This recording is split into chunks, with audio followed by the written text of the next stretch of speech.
Hey guys, Ben Lataki here with Production Realty, and welcome to the Ben Lataki Show.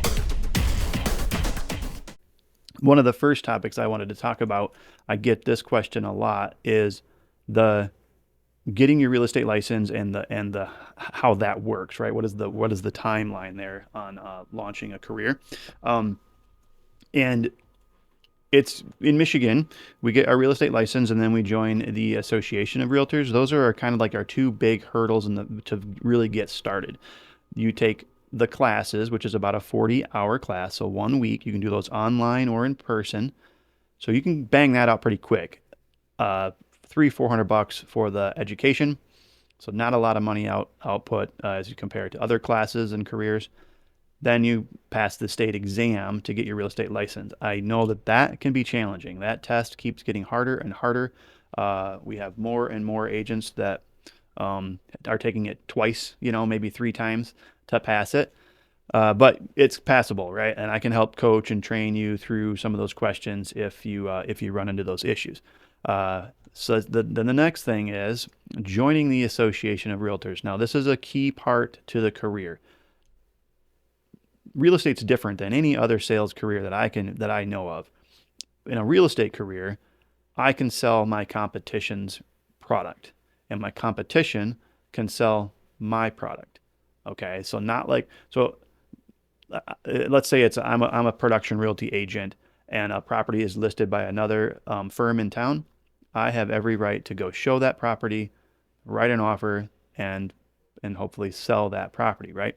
So I compare this to the car industry quite a bit. Let's say my best friend works at the Ford dealership, and I really trust him, love him. I want to buy a car from my buddy that works at the Ford dealership. I go in there and I'm like, dude, I'm ready to buy a car. I'm excited about this. Show me what you got. I really want a brand new Chevy. I want a Chevy truck this time, not a Ford truck. Well, he can't just go across the street to the Chevy dealership and help me buy a Chevy. He can't do that. There's no competition, cooperation. In real estate's different. We sell our competition's product all the time. Almost on a daily basis are we closing transactions with other brokerages. And so joining the association gives you access to all of the inventory. The firm's inventory, but also all of our competitors' inventory. This is a key factor.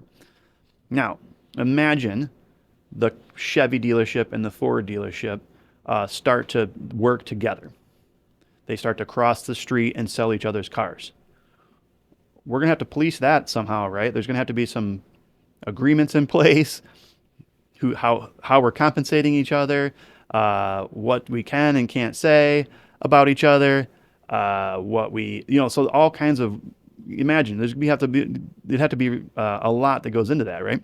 And that's what the Association of Realtors, that's one of the main things that I believe the association provides us, is that guide work, that frame of this is what you can do, this is what you can't do, this is how we're going to cooperate and how we're not going to cooperate. We call it the Code of Ethics. It has policies and procedures for how we treat the public, how we treat our competitors, and how we treat our clients, okay? It's a really important step.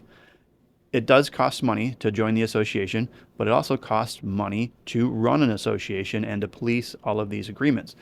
Without the association, cooperation amongst brokers wouldn't work very well.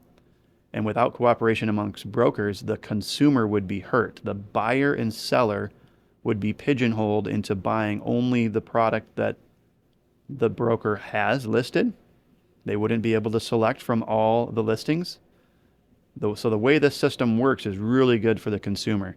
Sellers can hire me and expose their home to every single buyer in the market. Does not matter what broker that buyer is working with.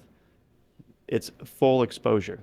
Same thing with a buyer. A buyer can hire me as their broker and have access to every single listing on the market. Not just the products that I have, the listings that I have, but they can select and we can go view and we can write offers on any property by any broker. So this is really important to the consumer.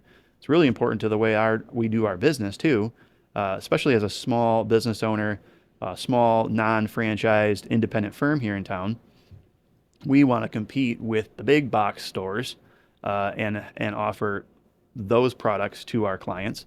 And this system allows us to do that. So step one, get that real estate license. Step two is join the Association of Realtors.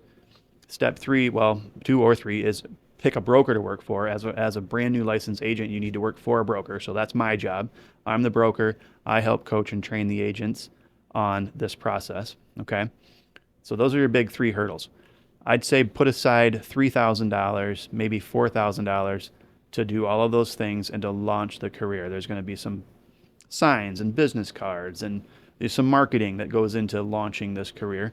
But if you set aside $3,000 or $4,000 to do this, you can launch a career and in a couple of years be really, really successful if you work hard and are dedicated to the industry.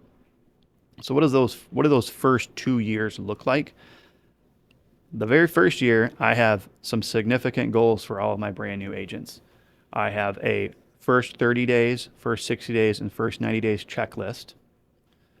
As we work through all of that training and marketing and launching of the career, my goal is to start having some transactions come under your belt, some either some listings, so a seller hires you to sell their home, a buyer hires you to buy a home, and we actually go show houses, we put houses on the market, we negotiate transactions, and hopefully we actually get to the closing table and sell a house, right? That whole process between launching the career, getting clients, and actually getting to the closing table typically takes 3 to 6 months. So this is the third hurdle. 3 to 6 months with no income because we are 100% commission based. So first hurdle, get your real estate license. Second hurdle, join the association. That costs money. Third hurdle is surviving the first 6 months with zero income. So as long as you can get through those things, I have a goal of all of my agents hitting roughly 6 transactions in the first year. And they usually come in the last 6 months. This is very typical. Now, I've had agents sell 30, 40 houses in the first year. I've had agents sell none. So it's all over the board, but my goal is $1 million in real estate, which is about 4 or 5 transactions, but really I'd love to see 6, which is maybe $2 million in real estate. So that's my goal for the very first year. My job as a broker is to coach and train and mentor and hold your hand through all of those transactions in that first year, all of the business launching, all of that stuff in the first year, okay? If we can get to the first year and hopefully we get 5, 6 sales under our belt, the agents start to really have some confidence in this career and confidence, answering questions, the paperwork, the negotiations, the, the swagger, the etiquette of this industry, okay, working well with other brokers, what's appropriate, what's not appropriate. So by the time you finish your first year in this career, you probably made a few bucks. You did not go into debt going to college, okay? I sometimes equate these first 2 years in real estate and having to save money and survive on very little income. I compare it to going to college. If you're spending 20, 30, 40 grand a year or more to go to college, this is that kind of education.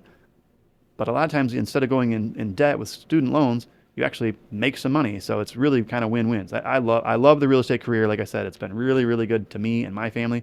And I love to see other agents succeed. So that's my passion right now, is just to help people launch that career.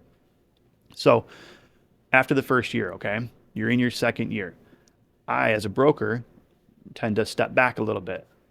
I start to, instead of answering all of the agents' questions, I say, what do you think the answer is? What do you think you should do? Who do you think you should call in this scenario? Okay, so the second year, I kind of stand back a little bit and see what sticks, I guess, right?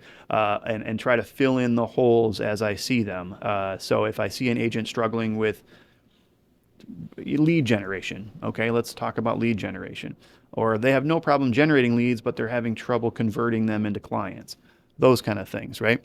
So That's that second year period that I like to really kind of stand back and see, like I said, see what sticks. Okay, so the 2 year mark though, we love this 2 year mark. We celebrate the 2 year mark because we call it the 11% club. Okay, statistically, only 11% of agents across the country survive and make it to the 2 year mark. So we celebrate it big time. So if you make it through the first year and then you make it through the second year, ideally you're making some money, you're having some closings, and you're in the top 11% of all agents across the country just by surviving this industry for 2 years. The next landmark time that I talk about is the 5 year mark, and we'll go into that in another episode. But that's that first 2 year timeline that I try to lay out for all brand new agents. And so, yeah, if you have any questions, please reach out. Thanks for watching. Again, this is Ben Lataki with Production Realty. Thanks, guys. Love you. Bye.